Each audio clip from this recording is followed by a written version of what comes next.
I just want to say one of your beautiful quotes, Liz. You say, if you feel out of sync with our culture, it's probably not you.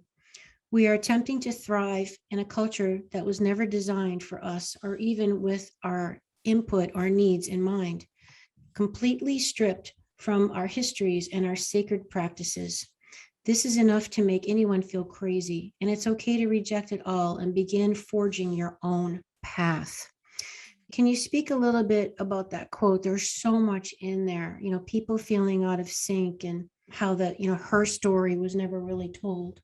Yeah. And I think this was a lot of the realization that I had after my son was born. But, when I realized that we were missing the stories of women's spiritual experiences, I could see it as a mountain. And there's probably a lot of people who just don't think of themselves as religious and all at all. So they're like, that stuff doesn't apply to me, Mm-hmm. except our whole culture, the foundation of it is really built on Christianity. I mean, whether or not we own it, it absolutely is. Mm-hmm. And ancient Greek civilization. And those are two extremely patriarchal traditions. Mm-hmm. And so we built all of our institutions and all of our support, our cultural support on top of these foundations. So it's actually kind of an interesting exercise. I remember sharing this with a male friend and he just was like, what? It's like, I'm like, think of one thing in our culture, like basic structure in our culture that was designed with Mm. equal participation of women. But let's just say with women's input, period. Good Let's just point. do it for fun. Religions, no. Academic institutions, Medical care. no. Medical care, entertainment, Mm. no. The business world, Mm-hmm. no. None of it was Politics. designed. Politics, Government. Hello. government, Yeah. right? Yeah. None of it.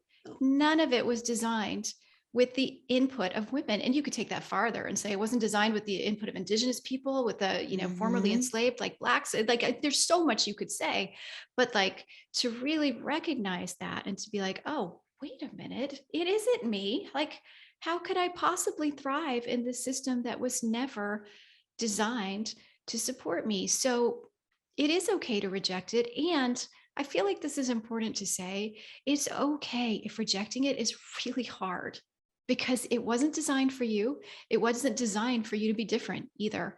And so it's not always an easy process to step out of that. And I don't know, that feels important to say. It wasn't easy with my family who did not understand what I was doing at all. It wasn't easy initially with my spouse who did not understand what I was doing at all. It wasn't easy with friends. I had a whole shift in friends that, Mm. just it changed. Everything changed. And it's not easy. It's totally Well, worth it, but it's I'll tell you challenging. what, it makes me think about, the high rate of anxiety and depression and all the pharmaceutical drugs, because there's so many people in our culture that they're just not happy. Like Yeah. the current system is not feeding their soul. It's not working for them. They think they're doing everything right. They're like, well, I'm following all the rules and doing, what I'm supposed to do, but I'm depressed. I'm miserable. I'm this and Yeah. that. And their soul is dying. Yeah. So I think it might be to your point of, well, it's because inherently our culture really isn't supportive of the whole person and our whole Right. being. Our whole school system and our 9 to 5 industry was, because of the war and wanting Right. people to just be able to work in factories and that whole mindset.